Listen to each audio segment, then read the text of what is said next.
Alright, I'm using my Zippo 60th anniversary. It's a 21-year-old lighter that I found out in the woods. And I'm going to be showing you a couple tricks. So first of all, here is the little birdie. And then the disappearing flame.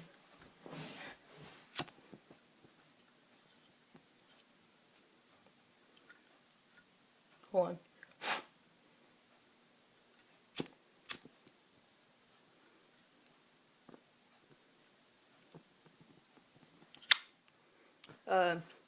Yeah, I found this lighter out in the woods. It wasn't really buried underneath a tree, but it was in one of those little holes underneath a tree. And so I took it, but it's a 21-year-old lighter and limited edition. And I had to use a different wick.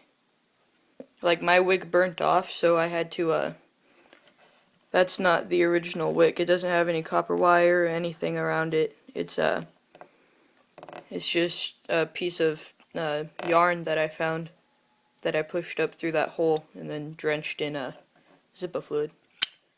So yeah, that's about it. The trick to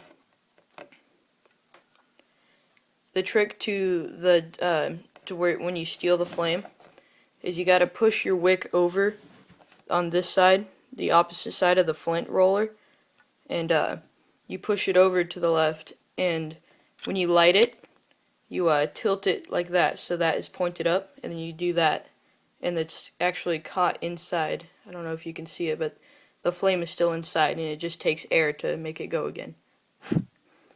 But with this wick, that'll happen. It'll turn red and it'll burn off. So I gotta go pull it up again. Alright, later.